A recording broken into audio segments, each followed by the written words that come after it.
Kenya School of Revenue Administration is the Kenya Revenue Authority's premier training school and the national training school in Kenya in the areas of tax, customs, and fiscal policy. KESRA is also one of the four and the largest of the four World Customs Organization regional training centers, RTCs, in East and Southern Africa. And of course, our partner regional training centers are South Africa, Mauritius, and Zimbabwe. KESRA also hosts the OECD African Academy on Tax and Financial Crimes Investigations, and we are also a regional training partner of the African Tax Administration Forum. And so I will just take 30 seconds to explain to all of us how this conversation will be structured. And so we'll take about 40 minutes of this conversation, discussing with the panelists, and then immediately after that, we are going to have a question and answer session, which we expect will take just about 30 minutes. I would also want to inform everyone that this conversation is being recorded, and we are recording it so that we can make it available in our various channels for all of us to be able to view this beyond this time. And so before we can go into the introduction of the panelists, I want to make an appeal again to all of us to be able to switch off our cameras and to be able to switch off our microphones so that we do not have any interferences coming from outside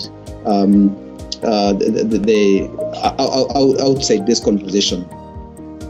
Let me now go to the introduction of panelists, and we have two very able panelists of international repute. We have with us Dr. Alexander Ezenagu. Dr. Alexander Ezenagu is an associate professor in the College of Law at Hamad bin Khalifa University, in short HBKU, in Qatar. And so Dr. Ezenagu is joining us from Doha in Qatar. We also have with us a distinguished panelist. His name is Frank Mwiti.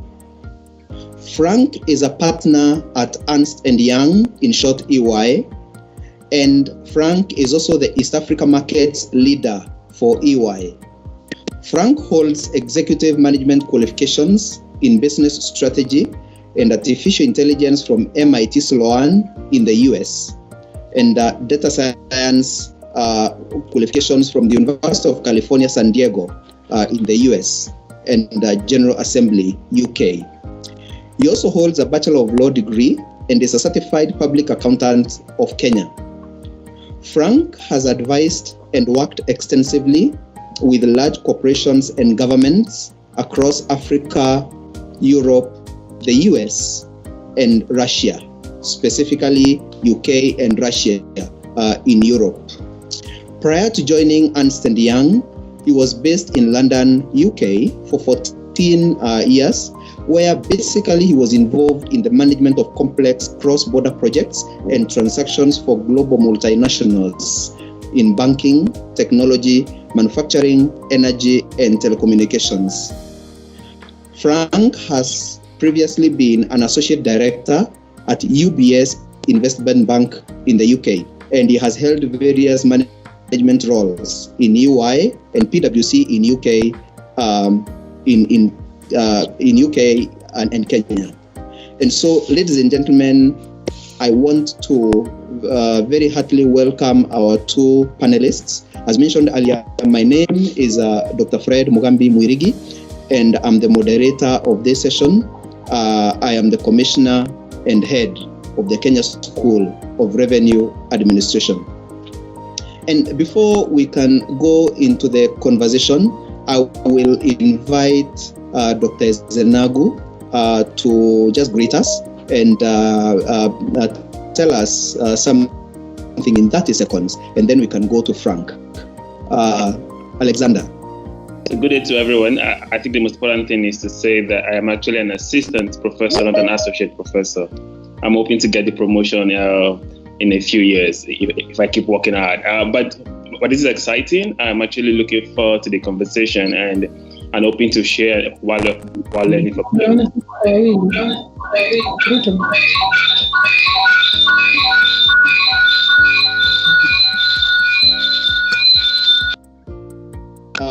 Alexander, please go again.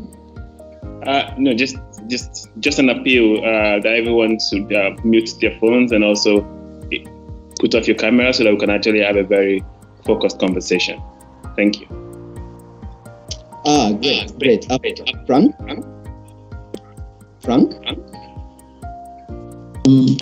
Good afternoon, everybody, and thank you, Dr. Fred, for having me here. I'm looking forward to having engaging conversation with all of you. I'm not a professor, but hopefully from this conversation I might end up being encouraged to be one. But yes, I'm looking forward to this. Thank you. Thank you very much, Frank and Alexander. For purposes of this conversation, please allow me to use your first names, and you can also use my first name, so that then we are able to proceed without any much of officialdom throughout this conversation. And so, ladies and gentlemen, like I said, our topic today basically looks at how we can adapt our tax systems to rapidly evolving environments. And of course, we know that the environment has shifted radically thanks to the COVID-19 pandemic, not in one country, but in basically all the countries in the world. And we are in one scenario where, for example, the International Monetary Fund is having, for the first time in history, to lend to a multitude of countries. And of course, for the first time, we are seeing the IMF, setting aside up to $1 trillion to be able to lend to various countries to manage this pandemic. And therefore, since the WHO declared COVID-19 a pandemic of international concern on January 30th, 2020, the pandemic has ravaged the world in ways that have not been seen previously. And we know that supply chains are in shambles. We know that airlines are basically grounded. We know that people across the world are losing their jobs. We know that transport modes in country and out of country, besides airlines, this includes shipping, modes, even long distance traveling has become a bit of a problem. And therefore, we have a situation where we have a two-pointed problem. Demand has been significantly affected, but so has been a supply of goods and services. Rarely do we see a combination of those two. In many cases, what happens is demand is affected, supply is not. Or supply is affected, demand is not. But we are in a unique situation where both demand and supply have been greatly affected. What is of interest is that this pandemic has now basically transformed from just being a health situation to being a major economic situation. We are staring at a major, perhaps, economic problem. And some people have actually put this in the words of economists, an economic recession. And we will be delving into some of these conversations as we go along. And so let me just straight away go to the panelists. And I want to start with Dr. Ezenagu. Dr. Ezenagu, the COVID-19 pandemic, like I said, has ravaged the world in ways not experienced possibly in the last 100 years. What, in your opinion, is actually the exact economic effect of COVID-19 on both the world economies and the African economies, especially knowing that you also have a lot of experience working in West African countries?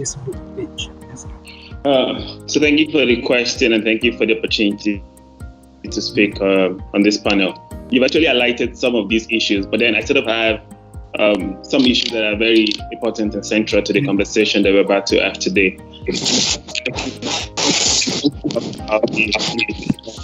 The pandemic on women. You would see that beyond conversations around domestic violence increasing, is that we've had this long knowledge of unpaid care labor that women have sort of been involved in. Since the pandemic started, women have had to take more responsibilities in schooling, like in schooling and sort of other activities without pay. Now the question becomes, even though that is not new, but what can tax do in that regard? Now, probably the first thing to think about is if we could have tax deductible unpaid labor factored into our tax system. We could have that particular system targeting women, just mothers generally, and where men can also claim special circumstances that they can benefit. That's one effect that on the livelihoods that we would see. And I've seen that even in academia, the productivity of women has reduced. So we would have to look at how tax can actually compensate for that. The other thing to think about also is the deepened poverty rates that we would now experience. Already African countries have always sort of been low when you look at the UHGI rankings. With what has happened, that has got deepened. And we've seen that countries have introduced all kinds of social welfare. Some have done cash transfers, and we sort of think about, what greater impact that would have in sort of ensuring that people don't have to choose between health or survival. So that's another thing to think about.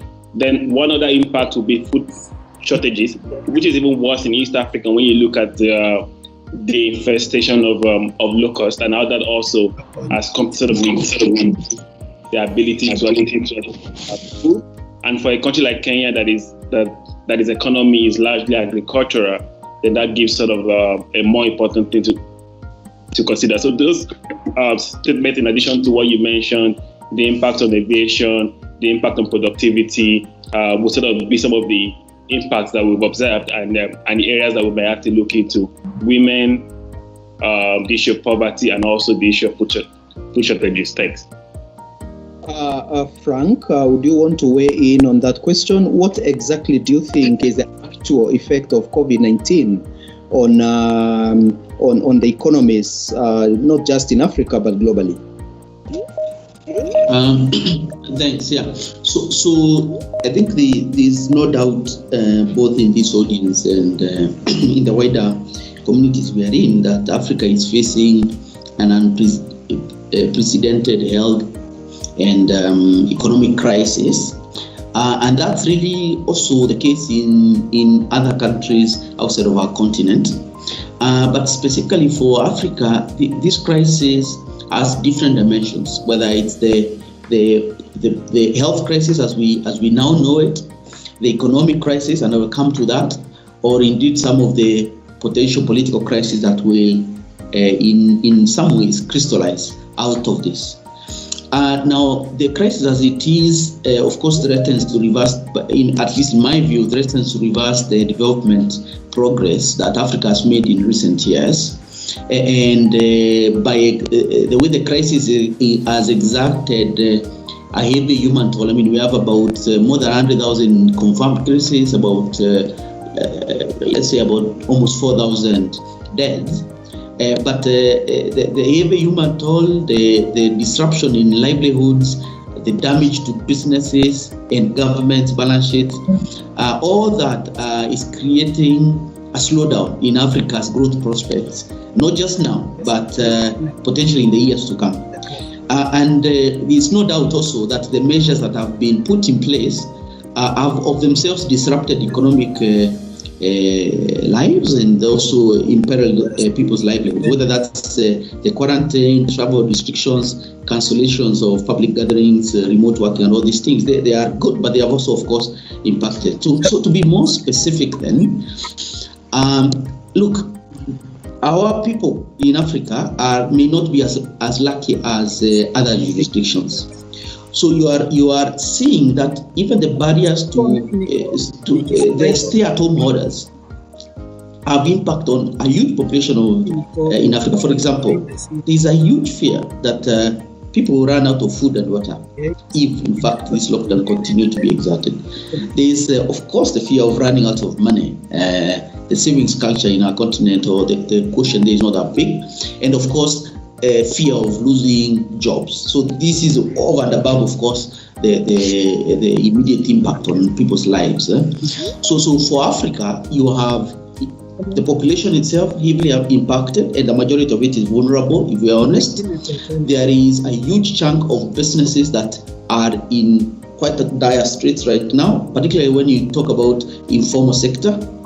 And then you have governments that do not necessarily have huge, healthy balance sheets to support their own populations, similar to other jurisdictions. So overall, Fred, I would be saying we are not just facing an economic and health crisis. It's possible that should this roll any steeper, it could also be a political crisis. I'll stop there and then we can have a conversation. And that is interesting. Actually, the numbers are in the tune of 5.5 million people globally already, and like you said, close to 120,000 infections in Africa alone, and close to 4,000 deaths already. And I was just looking at some statistics here, and some models that have been done by the Imperial College London actually showed that if we don't do anything, we could get to about 300,000 deaths. And of course, you know what happens with models. The models are supposed to guide us, so we may not get to that level, but we have to do something so that we don't get to that level. And I was also looking at some of the statistics in terms of our economic performance. And numbers coming from the IMF paint a very disturbing situation. And just the other day, the managing director of the IMF, Kristalina Georgieva, projected that the world economy would contract by about 3%. That China would contract from a level of about 6%, all the way down to about 3%. And back home here, our own central bank, and I'm talking about Kenya, has actually forecast a reduction or a contraction in economic growth, and the numbers again are pretty scary, and we are likely to contract to possibly about below 3%. Some people are putting it at 1.9%. McKinsey is putting it at 1.9% from about 6.2%. Alexander, this is scary. It definitely is, and thanks for offering the numbers. And so that we just look at what other kind of projections we can expect going forward beyond the numbers that you mentioned in terms of having to reforecast the growth projection. The other thing that we must think about is with low productivity, then we would expect reduced revenue for government. Now, revenue coming from taxes would also be affected because you basically tax income and profit.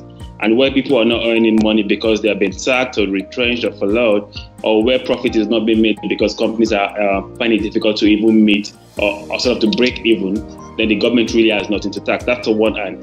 On the second sort of issue to consider is we would also see the reduced demand for goods. Now, with reduced demand for goods, that means consumption is not at its peak. If consumption is not at its peak, then that also affects the indirect taxes. And for countries that sort of rely a lot on value-added tax and consumption taxation, then that becomes a serious issue. So we expect that, the government revenue may be seriously affected. The other thing to consider and sort of look forward is in the area of trade. Now, what we've seen is that we've seen a lot of protectionist drives by government. And that protectionist drive has sort of been informed by the need to, what you could call national security or self-sufficiency. However, the question becomes, post the pandemic, would that protectionist drive also sort of influence the way we see trade? Now, it's also like a good opportunity for African countries having signed the African Continental Free Trade Agreement to start reconsidering how that agreement itself could help with what you call it continental security in terms of self-sufficiency. Because at the outset of the pandemic, we've had to be left at the mercy of donors like Jack Ma to get things that actually, if we were more serious about our production capabilities, we may have been able to meet. So that again is to think about in terms of trade, but also is just the overall impact. I mean, you mentioned that the aviation sector has suffered, and that is a large industry itself. With aviation comes tourism, and I imagine that for countries again like Kenya, that that's heavy on tourism, that the impact, that the short-term impact, but also the medium-term impact will be very severe. And even for natural resource countries like Nigeria, again, we've seen the crash in oil prices and the crash in general commodity prices. So everybody sort of is affected. The question becomes, what do we expect in the medium or long term? We do not expect that the economy will quickly pick itself up. One is because we have sort of a sick population. We also have a population that necessarily wouldn't be eager to get back to labor and expose themselves to the health issues if a vaccine is not sort of made readily available. So for a while, and just as the World Bank said, we may expect that the world as a whole may go into recession in 2021 or even in the third and fourth quarter of the year. So those are kind of the suspicions that would expect going forward. Thank you, Alexander. Frank, coming back to you, what do you think is the actual effect of COVID-19 on public revenue likely to be? What are your models from EY showing? Maybe the simple sentence would be things are not looking good at all. But I guess the most substantive answer really would be that number one, and it ties back to Ezenagu's point, is that because the sectors that essentially, of course, drive our economies, particularly service-oriented economies like in Eastern Africa versus more commodity-dependent or oil-exporting type countries like Nigeria, Angola, and the like.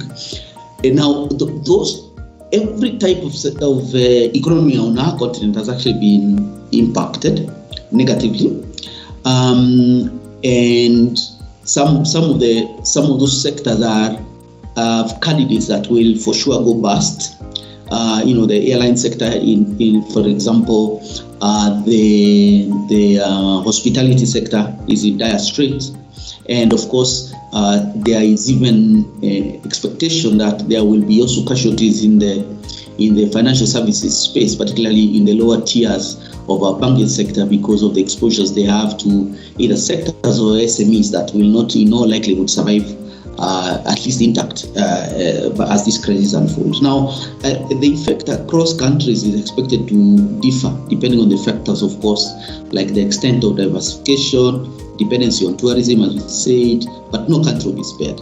So for purpose of public finance and the point you were saying, I think the first thing also is to humbly recognize that Africa is still very dependent on development partners to help manage its fiscal matters. Okay, so I would say a timely fiscal support for Africa will be crucial to limit humanitarian and economic losses. If you compare it to some of the other economies in, let's say, Western Europe, they have the economic muscle to roll out fairly substantial economic stimulus that can then support the economy as businesses rebuild, and then you can go back to collecting fairly healthy taxes to then support other initiatives. So I think for Africa it is crucial that there is a comprehensive humanitarian response. I think that means that there needs to be a proper coordinated effort by development partners to respond to that. The ability of countries in Africa to mount the required fiscal response is highly contingent actually on getting that external financing, and also even getting grants on concessional terms being made available by, for example, the IMF and all that. And I think in these circumstances, we should not be shy to want to get support. Now, and the truth is, without adequate financing, there will be temporary liquidity issues. Those liquidity crises will morph to a solvency crisis. A solvency crisis will morph into a political crisis.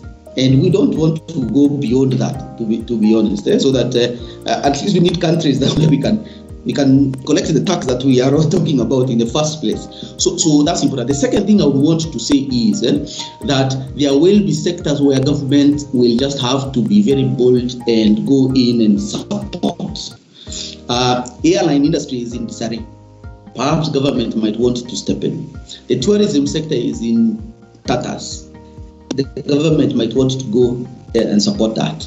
Our healthcare system has been found wanting. We all know that, but now for sure it is wanting. So perhaps there will be even fiscal policies that target that sector so that there can be maybe other private money that comes in to boost our healthcare sector, to create then a wider tax base in the future where government can tap out of this and then help consolidate our balance sheet. So I'm saying that in the meantime, government has to come up with fiscal policies that encourage and support our sectors. There isn't really much left for them to tax, to be honest. And then quickly also move towards looking at opportunities to help now the country grow. I think this crisis has proved that we actually need certain sectors to be self-sufficient. Like Fred Alexander was saying, we need to be able to grow our own food, for sure. We need to be able to treat our people healthcare-wise. And of course, our education system has its own issue. But I would say, if anything, we should not waste this crisis, at least on those two things, healthcare and our food sector. Now, these other sectors like tourism, airlines and all that, those are important. But I think the bedrock of it is probably those two. And so the short answer, Fred, would be, I see our African governments having to really look how engage with the developing partners for support, because I don't think we have balance sheets that can really of themselves weather this crisis, particularly if it gets worse than it is. Thank you. Ladies and gentlemen, we are coming to you from Nairobi, from the Kenya School of Revenue Administration, and this is the KESRA Economic Dialogues. And let's go to the specifics. I'm going to start with you, Alexander. What then can revenue administrations do to make sure that we are able to adapt to the changing environment? And before I can go to that, we know that revenue administrations across the world, of course, in partnership with their treasuries, that of course includes ourselves here in Kenya. The Kenya Revenue Authority are doing quite a bit to mitigate the effect of this challenge on our individual taxpayers. And for example, in Kenya, we have allowed 100% relief for persons earning below $240 per month. We have reduced our pay as you earn from 30% to 25%. We have reduced our turnover tax from 3% to 1%. Our VAT has gone down from 16 to 14%, purposely to cushion the small-scale buyers. And of course, we are fast-tracking refunds. And actually, there is a presidential directive. But what more can tax administrations do, not just to mitigate the effects in the short term, but also to adapt to these changing environments, especially this environment that has now been presented by COVID-19. We know that in future there could be other environments or other situations like this. Alexander. Thanks, Fred. So before going to the specific, it's important to say that if there's any time that data has become quite very important, it is this moment. Because without data, then you probably wouldn't be able to understand what impact the pandemic has had and who has suffered, and then where to look at. So for example, right, Kenya's tax to GDP ratio stands at 18%, Now, at 18%, you'd have to ask yourself what component of that is personal income tax, what component of that is corporate income tax, what component of that comes from other sectors. Because it might sound, try to say that tax revenue will be affected, but that might not be the case for certain countries if your tax revenue itself hasn't been any significant. So if you take again the contribution of personal income tax in Kenya, if that hasn't been significant, then probably Kenya wouldn't face sort of much hit. So it's important to have the data to understand what spread you would ordinarily have as revenue to be able to know where to focus. Now, the second thing to think about also is that while we've had the pandemic affect companies, some other companies have sort of benefited from it and have made excess profit. So again, that kind of directs you as to what information you need so that you don't give reliefs or let people who have made excess profits go off the way. Laid that. Second, Alexander, are you referring to industries like the ICT industry?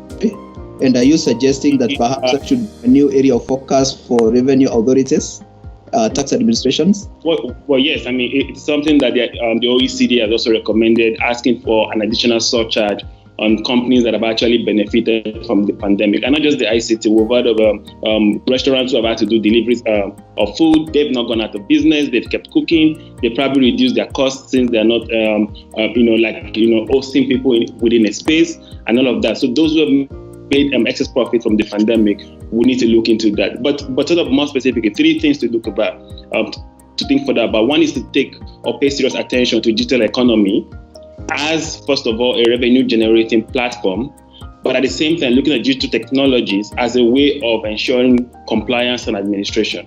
Now, that is sort of one area that the revenue authority should look at. Yes, digital economy is gradually becoming the economy, even though there's still a long way to go. However, as we've seen with the Ubers and deliveries and even the platforms that have hosted terrestrial economies, that there's a potential to make more money from there. So that's the direction to think about. Now, the other thing to think about is to also look at the comparative advantage of each country and then tie that comparative advantage to what I call a location service advantage. In many countries, you would find that the companies come to your country specifically for certain benefits. So it could either be the low cost of labor. And we see this a lot in Asia, in India, Malaysia, where they impose extra taxation for just that purpose, that the fact that they provided the right location for you to make extra profit just because of either the cheapness of labor or just even the environment, then revenue authorities could start demanding an additional tax called location service advantage taxation. So those are sort of some areas that that the revenue authorities can pay attention to at the moment and sort of bring into addressing the conversation. There are other sort of tax directions that we could look at, but I guess we'll come back to that. But just to say that one is the most important thing is data. We need to understand what has been the revenue contribution over time, and also what sectors have been affected, so that when we're thinking about what to do, then we target the right sectors, and that is an important conversation to have. Frank, you're on the other side. I'm on the tax collection side, and you are on the other side of advising your clients. But we still need to collect to be able to fund government projects. I think this time I'm your client. Please advise me. I think that's a trick question, Fred, but I will call for it. To collect more. I want to collect more without hurting the taxpayers. Is that feasible? Look, I think on paper all these things are feasible. I think the practical point, I guess, is we need to have a balanced approach to this. Let's put it this way. For Africa, since let's say the 80s, probably most of the people in this call were not born then, but since the 80s, governments in Africa have followed what I would call an IMF-inspired recipe for managing taxes. So typically they will slash trade taxes, they will reduce the top rates on personal and corporate income, and then they will embrace VAT. Now, the truth of the matter is that hasn't actually worked out as well as it should have. Primarily because, of course, you have large corporates operating in the African continent that are able to manage their, manage their tax affairs in such a way that those very measures that our governments have put in place then, in fact, don't become effective. In fact, despite that, most large firms grumble that they are actually footing the bill of the continent, and that it's the individuals that are not paying taxes. I guess that's a discussion for another day. And on the other hand, we have fellow Africans, individuals complaining that the system is rigged. So we have some tension in that sense. But it is not just Africa, because even in the rest of the world, particularly in Europe and US, you've seen huge campaigns by individuals and groupings, civil groupings, against the low tax that is paid by certain entities, some of the big technology companies, for example. So that we would expect that transparency around tax will continue to be a big theme. There is now huge drives to share information across borders, and that will continue, of course, to drive, I think, a bit more of compliance, but even more importantly, help bring the data that Fred mentioned, that will then inform the better tax measures and better fiscal policies that the data will show. I also think, though, that we sometimes fall. We probably sometimes fall for what I would say are sexed up things. For example, bilateral tax treaties. Okay. Now, the truth is, bilateral tax treaties originally were intended to eliminate double taxation and then to later attract investment. And the practical effect is to limit taxation of cross-border income, such as royalties, service fees, etc. But actually, those have also been exploited, so that you have investment hubs like near Awomia, like Mauritius, where you can manage taxes in such a way that countries such as the ones that are in continental Africa then lose out. So we also have issues around how those taxes are put in place, and this pandemic is probably going to push governments to reconsider a lot of those sort of initiatives. There's also one last point I would want to make around that, which is our own governments also sometimes erode the tax base, the tax base that's there, by dishing out very generous exemptions. Okay, now exemptions. These exemptions, there are some estimates. The last report I looked at, where they were saying up to 40% of revenues that African governments could collect are not collected because of this generous exemptions. So particularly in mineral-rich countries that seem to not have an option, and particularly when we are talking now about the big player now in our lifetime, China, and what are the sort of contracts or agreements they are able to get from our governments. So look, it's a package of different things. For me, I think this pandemic will help push our governments and people like you, Fred, who are in leadership on the other side, to actually challenge the old way of doing things, using the data that's there, using the circumstances of the pandemic, as it were, and of course also taking into account that geopolitics, this pandemic has also changed geopolitics. We can have different conversation now with the West and the East, maybe that to our advantage, hopefully. So it's a mixed bag. I don't think it will be a quick wins, but there are opportunities that this pandemic is presenting. Thank you. It's interesting what you're saying, and I'm coming back to Alexander, because actually, if you look at the trade that happens in East Africa, about 61% of the trade in East Africa is on merchandise. And then, of course, we have about 35 to 39%, which is services. And we know what has happened with the service sector, particularly. But we also should take into consideration that there's a lot of trade that is happening between Africa and the rest of the world, including where Alexander is coming from in Doha, Qatar at this time. And there is a lot more trade happening between Africa and the rest of the world than there is trade happening within Africa. And so, Alexander, would you want to weigh in on what Frank said? Yes, please. Yes. So I was just going to sort of give some academic conversation here so that we sort of have things in context. What Frank said sort of, emphasizes what I call the exercise of fiscal sovereignty by states. And for a long time, we've had this drive for the global system or the international tax rules that, are largely persuasive and not necessarily binding, but we've had that conversation for a while. But more important is that before you can adequately exercise your fiscal sovereignty, you have to go back to the issue of social contract. Because what you're trying to do with fiscal sovereignty is ensure that as a government, you're able to tax and get as much revenue as you can. However, we observe that there's consumer tax evasion from the people, from individuals, while at the same time observing tax avoidance and tax evasion. And there are justifications for such. Consumers themselves believe that they have right to private property and to exercise that private property the way they want to. Also is that there's the argument that the government itself has failed in its duties and they now have to step in to perform government duties. So how do you navigate that on one hand?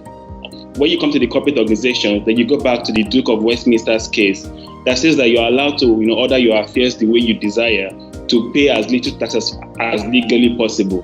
And that again is what is being taught in our tax schools. However, we've had cases like Ramsey's and even African Barry Gold that have actually overturned such a decision. Just last week in Zambia, the Supreme Court of Zambia in the Mopani Compass case actually, accused the company of engaging in abusive transfer pricing and fined them millions of dollars. Now, so just to say that we, on the continent itself, we have enough references for departing from these international tax rules, and also enough references to actually be careful with signing tax treaties. Just recently, Senegal has repealed its tax treaties with Mauritius. Now, if you go back to the Paradise Papers, you would have read how a Canadian company used Mauritian tax treaty with Senegal to actually, erode tax bases and shift profits out of Senegal. So while we know these examples, the question becomes, how can we tie this whole thing? The way to tie it for government in different countries to exercise their fiscal sovereignty, and to be able to effectively do that and get the support of your citizens is to go back to renegotiate the social contract. Now, where government feels in its own duties to perform whatever it has to perform, infrastructure, good roads, and we've seen that in many African countries, the palliative measures introduced by government in the pandemic were really, really limited and very small, for good reasons, right? Government does not have the money. Revenue is absent for government to have the money, so government could not give back to the people. Now, if people in the future want to actually get back from government, then we need to restructure that loop, that conversation. How do we get back to ensuring that we have a strong social contract that gives government the power to effectively exercise its fiscal sovereignty, and that way we can now depart from both the chains of the Western world, but also reduce consumer tax evasion within our own country. And that conversation is what I think we should start really, really looking at going forward. Frank, and I'll come back to you, Alexander. Where does international cooperation come in enhancing tax revenue collection within a country? I mean, we are all interconnected now. You cannot really say that there is a hard and fast border, economic border, between, say, Kenya and Tanzania, or between Kenya and Nigeria, or Ghana and Mauritius. We are all interconnected in many ways. Where does international cooperation come in? And you did mention the whole issue of DTAs. Maybe you can weigh in on that. Yeah, right. I think 3 points to make here. I think the first point really is that governments will get a lot more aggressive when you have balance sheet issues, governments are bound to get a lot more aggressive to collect their what's due to them. What do you mean by balance sheet issues? Okay, let's put it this way. Yes. Let's put it this way. Yes. Particularly on the back of this crisis, many governments are not only were they highly indebted, their ability now to actually collect tax and service those debt facilities and also support the social fabric that has been destroyed by the pandemic is even more dire. So their finances were not very healthy going into the crisis. They are even worse in the crisis. I think, for example, here at home, you've seen some of the revisions by the global rating agencies on our economic outlook, and that is happening across the continent. South African government paper is now rated junk, and so we have governments that need to balance their books. The truth is, they are going to be absolutely aggressive, and I would be if I were them, to collect what's due to them. So that's number one. As a consequence of that, we also expect that other governments will also be aggressive. So the point of cooperation will not be cooperation because they are being nice. They are being cooperating because they want to know what's due to them. That's really the blunt piece of it. Now, the truth is, even before the crisis, there was a huge push for disclosures and other transparency initiatives, both, for example, in Europe and all these other countries here as well. Kenya, for example, in November last year, signed the bilateral instrument to implement the tax treaty related to base erosion profit shifting initiative driven by the OECD. So those things are bound to continue. There are also other auxiliary points that will drive cooperation. For example, there's huge push still around anti-money laundering, for example, and that will of itself also cause more cooperation, shall we say.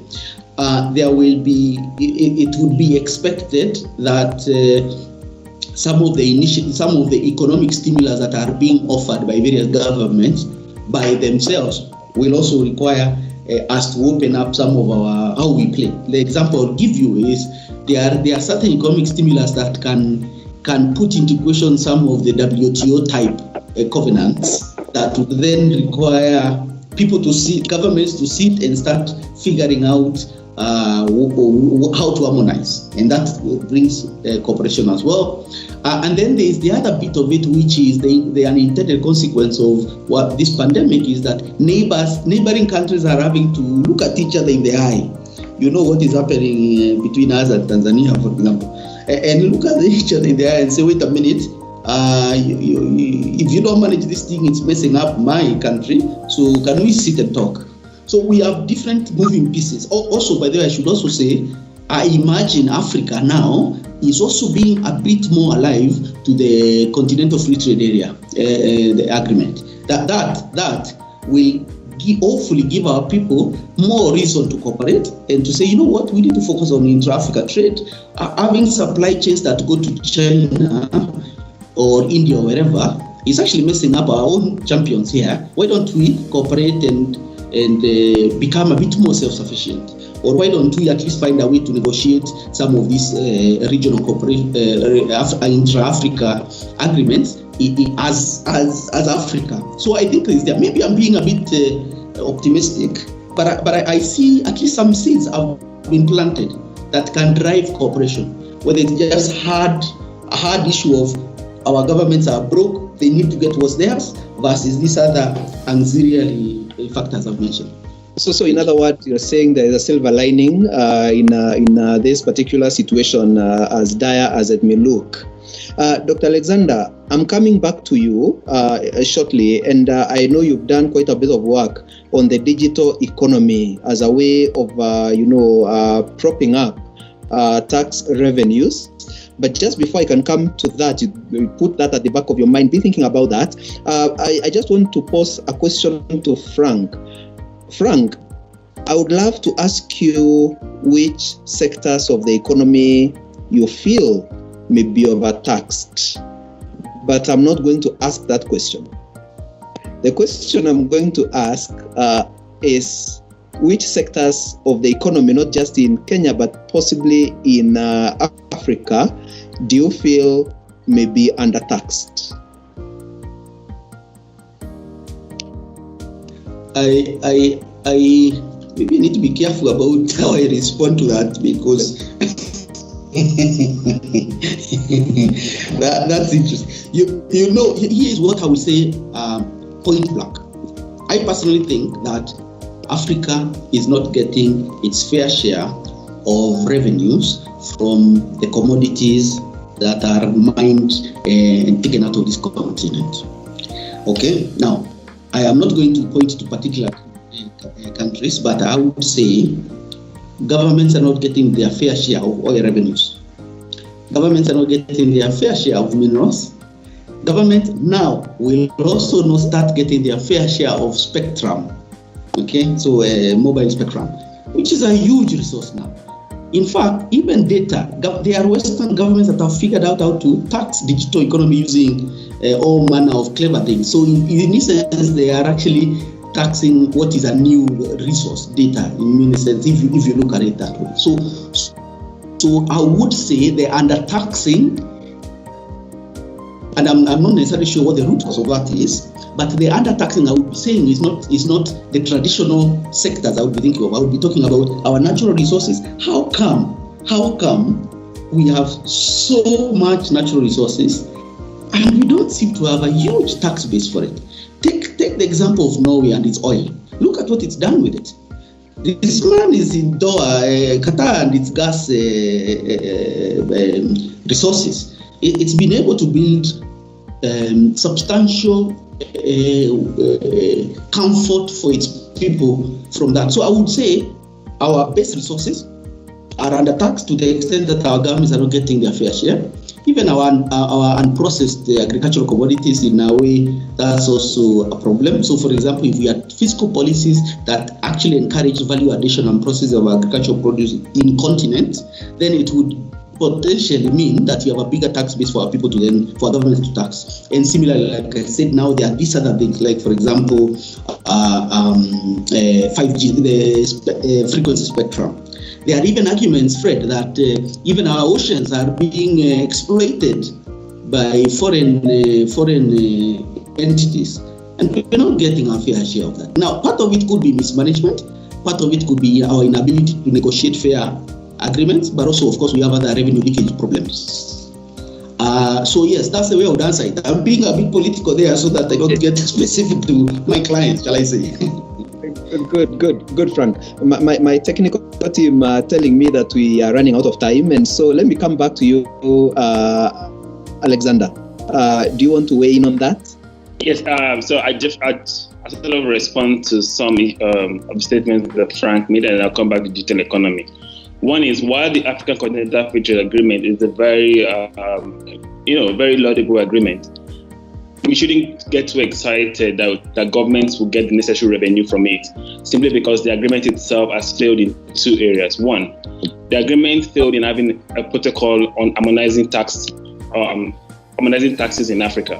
Now, we've seen what that has meant for the EU single market, and how the EU today is trying to resolve that by having sort of what you call like a common tax system. So that is important to think about.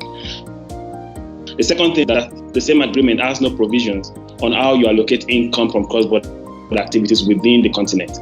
Now, in the absence of that provision, then what would happen is the same transfer pricing rules and the same treaty provisions that already apply, that have been adjudged to have failed, now becomes a real problem. I haven't stated that just in response to Frank, is that when you think about digital economy, I think the African countries should go back to their tax laws and read the provision that says that every profit and income derived from, received in, brought into, or accrued in their jurisdiction should be taxable. Now, I think if we start from that premise, of taxing anything that is derived, that is received, that is brought into, that accrues in your jurisdiction, then we would have a very wide net to tax. Now, when you look at that statement and then you take, for example, some of the suggestions that have been made to tax the economy, user contributions, marketing intangibles, significant economic presence, then the question you ask yourself is, which of these three would ensure that I can tax everything that moves in my country? Now, the answer is significant economic presence. And Nigeria has gone ahead to actually include in its Finance Act that for digital economy, you tax based on significant economic presence. That gives direction that whatever you're doing, as long as there's a significant economic presence within my country, and we shouldn't fall into the trap of setting a monetary threshold. It's absolutely unnecessary. The idea that every taxpayer should pay tax, or we call it taxpayer equity, and that every country should be able to tax international equity, does not necessarily sit upon monetary thresholds. So it's always come with a $50 million threshold. That exactly exempts many companies on the continent. I give you a clear example. There are only 400 African companies that make annual turnover of $1 billion, which is sitting at $750 million. Now, if you decide to ring-fence the digital economy, looking for companies that make $1 billion, how many companies would go scot-free? There will actually be a lot of them. So the issue is that we should tax whatever moves. Whatever at all moves. If you can't tax it as a corporate profit, tax it as a withholding tax, and then let the taxpayer come back to reclaim or justify why that should not be taxed. That's the first thing to think about. Now, the second thing is that we shouldn't fall into the trap that there is a one-size-fits-all approach to taxation. It's completely wrong. We shouldn't think that the solution is to go with the OECD. No, I mean, in the Mwiti case I mentioned, the Supreme Court actually said that OECD system is flawed. We don't have the technical capacity for them, and they lead to tax avoidance. We know these things, every one of us here. So the question again becomes, what do we do? We must apply safe in different sectors of our economy, which means we must take our different industries and then meet the taxpayers in the industries to find out the best way to tax them. Some of them might be transfer pricing, others might be formula measurement. Others may be alternative corporate minimum taxation. Others may be withholding taxes, especially when you look at digital economy. But we can't sit and say that we must apply this one system in taxing all industries. All industries are unique and in their own ways, and that we must also think about. But beyond the digital economy, we must rethink and review the way we tax and the way we think about taxation.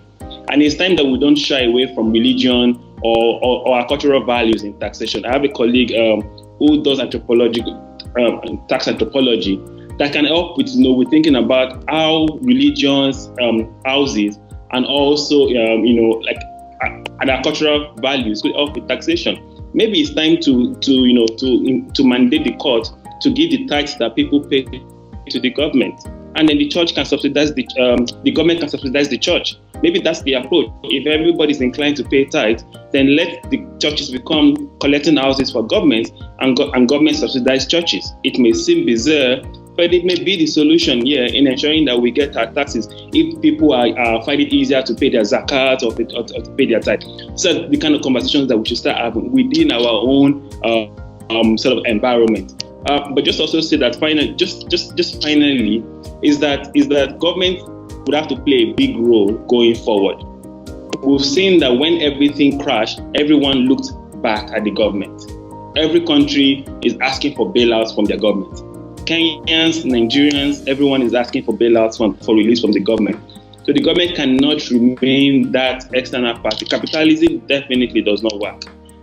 I'm sorry to those who think it does, but it doesn't. Because in bailouts, what happens is you go back to your government. So if government becomes the last hope of a man, then government should be a key player in that ring itself from the beginning. So regulation has to be put just as the market itself opens. The regulation should not come after market, but should be a key partner as market itself develops. And I think it's important that understanding that would help that we are able to collect better taxes in the future. Thanks. Thank you, Alexander. And staying with you, when the COVID-19 madness is over, what lessons will we take away with us, especially as revenue administrations in Africa? So beyond the things I mentioned about free market not being the right approach to go, and forgive me for my socialist positions, or government participation becoming more important, or the fact that we have to renew our social contract, I think also that we need to think about corporate and individual captures. Because if you're going to introduce, for example, high net worth individual taxation or wealth tax or property taxation, or you're going to ask government to sort of be more efficient, the question becomes that the companies involved do not stifle the process. That conversation is important, and that's one lesson that we must speak. But also is that we must think about the role of power, whether market power or soft power. And the OECD's rules and regulations are essentially soft power, but they become really powerful. So, and the question becomes: can Africa itself, under the African Union or the ETAF or any other organization, provide a place where we can now have our own idea of a soft power, and then come up with our own tax rules that become applicable on the continent? That is something that we must think about. We must not wait, we must not wait for that. But also importantly is that government can't be civil service as usual. Government has to be innovative. Government has to be a partner in innovation. And because what happens is innovation goes ahead of government, then government catches up with innovation and loses out significantly from that whole conversation. So government needs to be a big brother right now as we move into the digital economy, as we move into blockchain, as we move into the idea of a Bitcoin. Government needs to be able to stop, assess, and then also partake. Otherwise, when all these things crash, then the government has to bail out. If you don't have revenue coming from these things, where do you give back to? And that conversation is really important that we're able to tie them in. Thank you. Thank you, Alexander. Frank, when this issue is over, what lessons will we take away, especially as tax administrations in Africa? Okay. So the first thing, maybe before I answer that, I will say I'm not a socialist, and government is the biggest capital enterprise in the world. To be honest, it might masquerade as a social institution, but actually it feeds off private sector, and private sector is capitalized. Actually, we say that we are 30% shareholders in all businesses. Absolutely. So government is not a socialist enterprise, but that's a different discussion we can have, especially when we can meet in person, so that we can buy each other a beer or two. But going back to your question, Fred, I think the lessons really will come out from, number one, governments now realize just how feeble, shall we say, our businesses can essentially, the tax base can erode fairly easily because of a crisis such as this one. You can imagine that if we had something like this, let's say for the next 3 years, most economies would probably disintegrate into total chaos.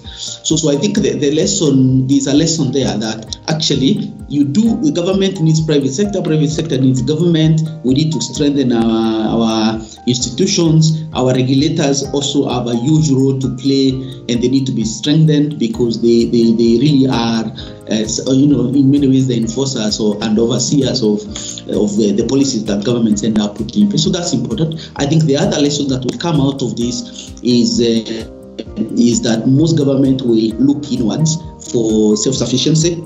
Okay, they will want to support certain sectors. I would imagine those sectors will be the ones we touched on earlier. For example, around the food safety, food security, and the like. I also think that we will actually see industry groups being more vocal and lobby more strongly for their positions. Okay, you will see the re-energizing of industry associations, because they now realize, wait a minute, in most crises, if we are fairly honest, it's financial services that are first sorted out. So you will now start seeing the manufacturing associations and the airline, all these guys rising up to actually form real lobby groups and real tight advocacy groups that go to regulators and government to lobby for their position. That will be a key thing. The last thing I think will be what we talk about, better cooperation, particularly with our immediate neighbors. That will come through, not just through our tax type arrangements, but even our more specific sector-specific policies. I would expect that to be particularly the case because, for example, in East Africa, a lot of the big businesses are regional businesses. So they now realize having a different policy in Kenya versus Tanzania, for example, can actually put you out of luck. The last thing, I being the optimist that I am, I would say is actually we will find new ways of doing business that no one ever thought about on the back of this crisis. Whether that's, for example, on the back of all these remote workings and all these things that we're coming up with, I think there will be a new way of doing this. Even new types of leaders, by the way, born out of this crisis, new types of ideas born out of this crisis. And of course, from a tax perspective, it will be up to you now to keep pace, to see how to come up with policy that support that, but also even ways to tax them, given that you guys always want a share of it. So there is that. And I would say, for example, for some of your students, it would be interesting to pick up what are the new things that are coming up out on the back of this crisis, and probably take that and run with it, because it presents new opportunities and new horizons that we can't, in our position here as old people, shall we say, at least me, I think of. So that will be key.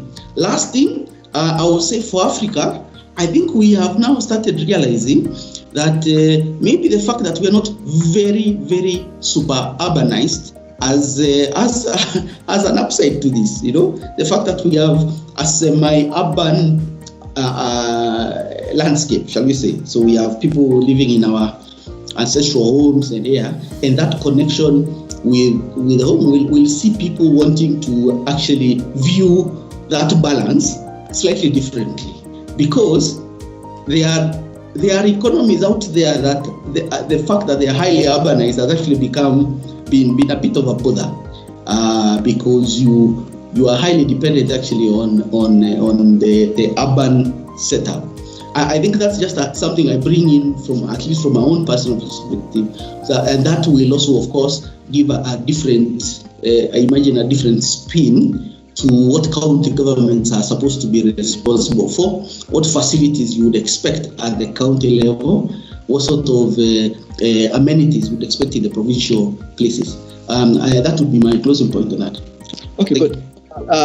30 seconds, Alexander, because just before you come in, we want to go into the question and answer session, and we are streaming on Facebook, and you can also drop your comment on this particular platform, and so you can drop your comments and questions on this platform or on the various other channels, Facebook and YouTube, especially Facebook, that we are streaming through, so that we are able to answer those questions. Alexander. No, just to say that my how do I explain this? I'm more of a mixed economist than a socialist. I just needed to clarify that.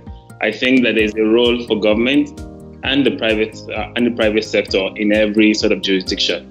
It shouldn't be just the capitalism at its own BS, but also that government should be involved in that conversation. Just to clarify. Thank you. There is a question here, and I think this question is largely directed to me. And so I think for a moment here, I will take off my hat as a moderator and become a panelist. And the question is, there are these tax reductions that have been done, especially VAT from 16 to 14%. And the question is, will this revert to 16% once the pandemic is sorted out? And the way I can answer that question is that tax laws are dynamic. And basically reviews, either upwards or downwards, are informed by many other things, including economic data coming from various places. And so once the pandemic is over, we do not know what the economic data will be looking like. And so, of course, when data presents itself, in different facets, then that will also influence the tax laws at that point in time. And so I'm not able, and no one would be able to say at this point how long some of these measures will be. Some people have actually projected that the economic problems that we have may be long-term. Other people have projected that if we do our thing to reduce or to flatten the curve, as it were, then some of these things can be sorted out quickly. But I think it's more of a wait and see as far as tax laws are concerned. Now, we want to get more questions, but a very easy question to my panelists, again, in just 30 seconds.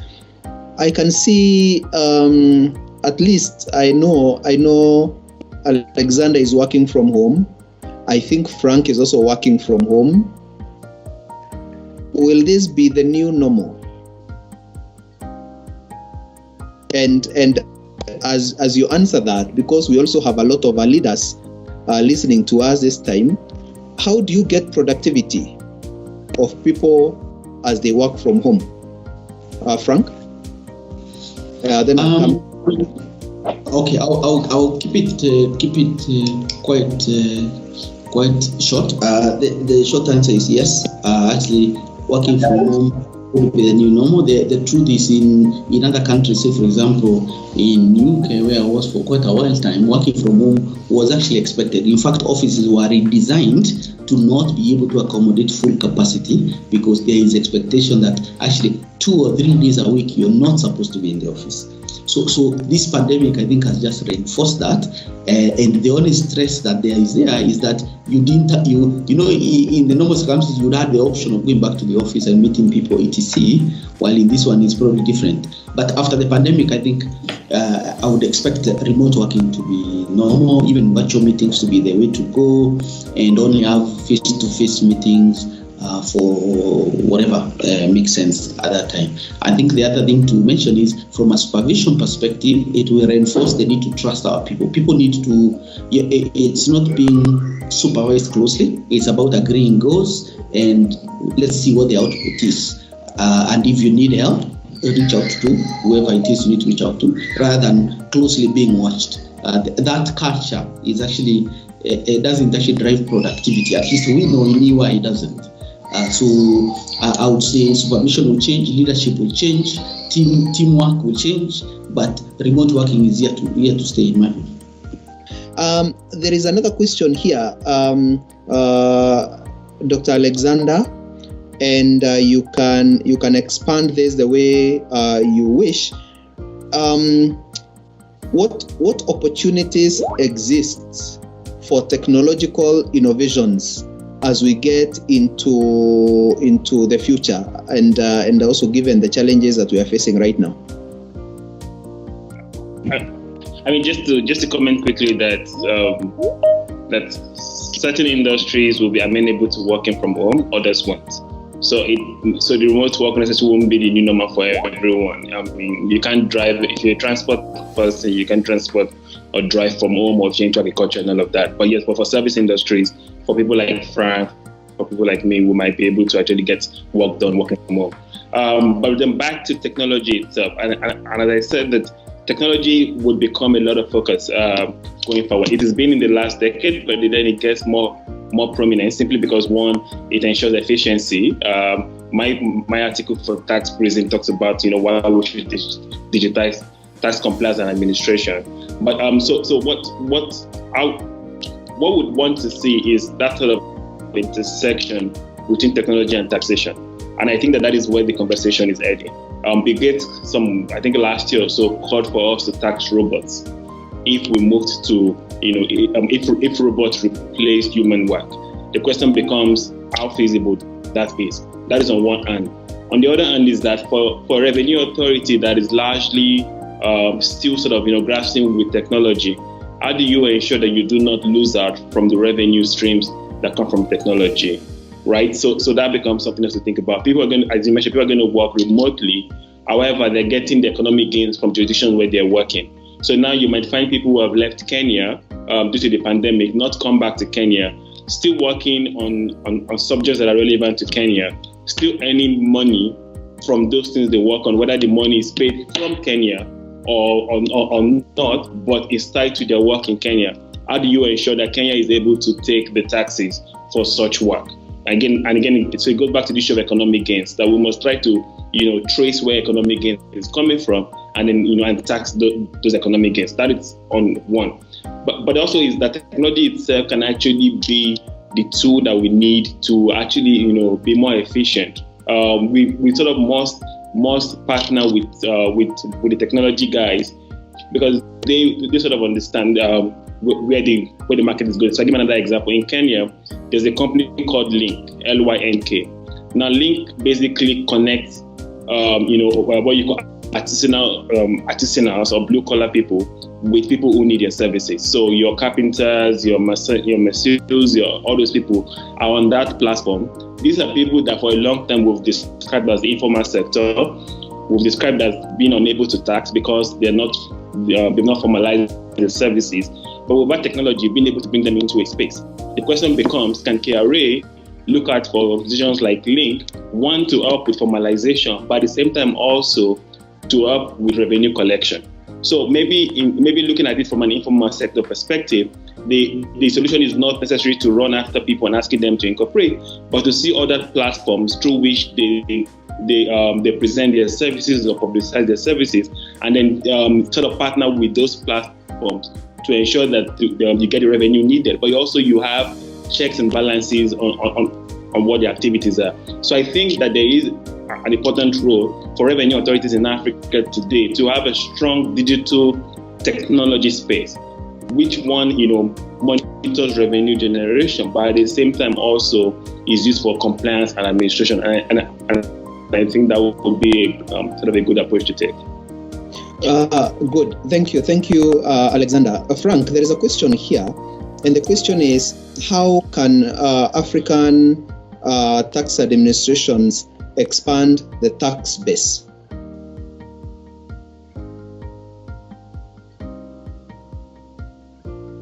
Sorry, I was on mute. So the question is, how can African tax administrations expand the tax base? Okay, so I think I will echo back to some comments I made earlier, which is I think the first thing is to reinforce what's already there.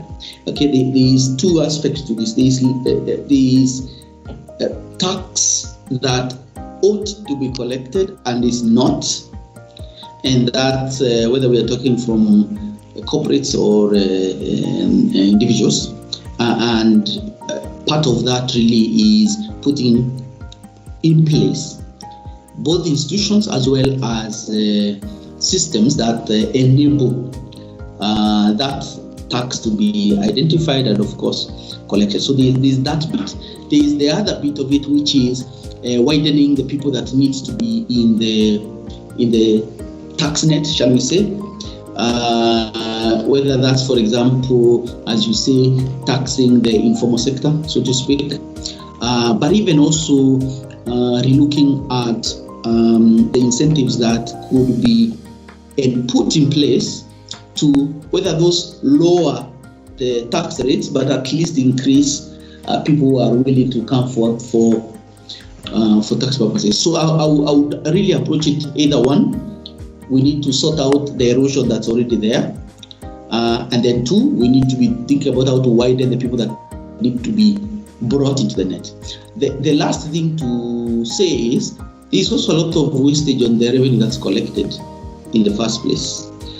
So even as we do that, I think there is a good solid argument to say we need to relook at the usage of tax collections, so that they go to there's bang for the buck, shall we say. That's important. Lastly, I would say there are new sectors in the economy that are coming up, whether that's the digital economy, as we are saying, or indeed some of the arguments around blue economy and things like that. The taxman needs to be thinking on what sort of incentives they need to put in place now to nurture the growth of entities in those new future tax economy or tax base, and then know that in the long term those economies will flourish, or those sectors will flourish and provide the feeding ground for the taxman, if I was to put it that way. There is that. Last thing, I still think there is still a lot of funds that are African funds that are sitting outside Africa that ought to be, the taxman can do quite a lot to think of how to have some of that leakage come back this way. Now I know different people, different governments have tried different approaches, whether that's moratoriums and all these other sort of encouragements, but we have not done enough. So there's space for tax authorities, governments, regulators to think about how to get some of those funds repatriated, and in doing so, put it into good use, both for economic benefit, but also to provide the base that our governments can then maybe tax.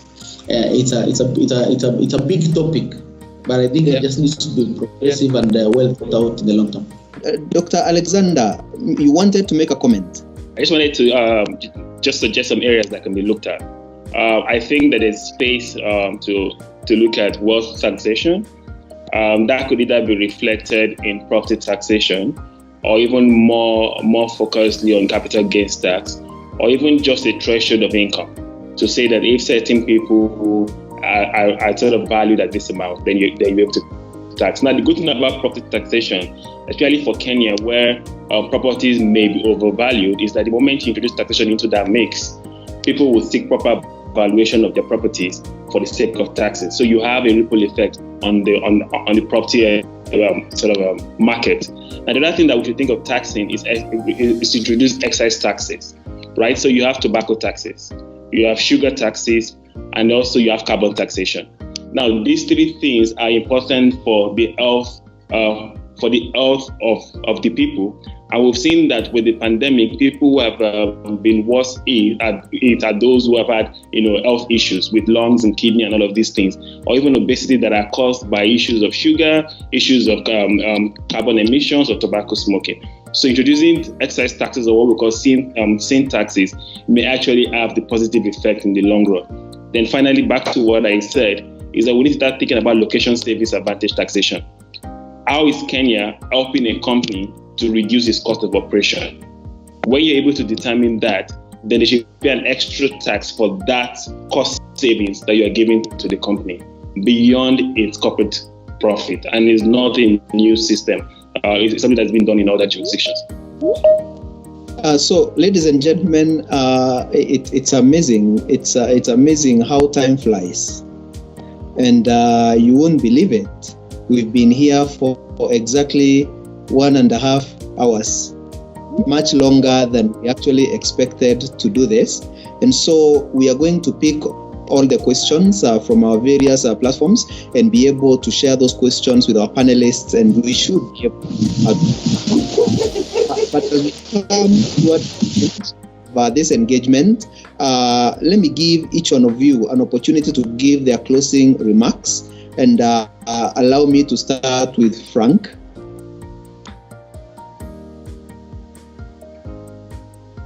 Sorry, I was on mute again. Apologies. Yeah. So for me, I think it's just to say three things. Number one, both at an individual level and of course at the institutional level, I think we should not waste this crisis. It would be a shame if this crisis went to waste, either in terms of things we could learn from and build on for purposes of course, creating better livelihoods for our people, but also even being more self-sufficient as Africa. I think that's important. And it's a crisis like this that reminds you that by and large you're more or less alone and with your friends. So that's important. I think that's number one. Number two is, at least for the young people, you now even get a better understanding of why having strong institutions and good government matters. As Fred said, in times of crisis such as this, actually it is government that backstops all the chaos, shall we say. So you do need a serious government and you need strong institutions. And therefore it's important that you as young people keep that in mind and support initiatives that enable good government and that enable strong institutions. And then the last thing is the crisis reminds us to be introspective, because it also reminds us we are human, vulnerable, and life can change very quickly, very suddenly, and without what to do. So I would say, look for good institutions, good governments. Please encourage that. It's important for all of us, and of course, watch out for your neighbors. Thank you. Thank you, Alexander. Just three things to emphasize. One is we need to go back to reviewing the social contract and rewriting our laws to reflect the social contract. That is important if we hope that people will take more responsibility and government becomes more accountable. Secondly, thought to share is that African countries must be encouraged to exercise their fiscal sovereignty. Let us start from taxing anything that moves, especially when it comes to cross-border activities, and let whoever has an issue with it come resolve the issue. The school of thought that the taxpayer is right is wrong. The government is right when it comes to taxation. Change that perspective. The third and final thing is let us encourage judicial activism. We've seen in African Barrigod, we've seen in Mopani, we've seen in other cases, the African courts are willing to actually stand up against tax avoidance and tax evasion, especially tax avoidance. I really don't want to mention tax evasion.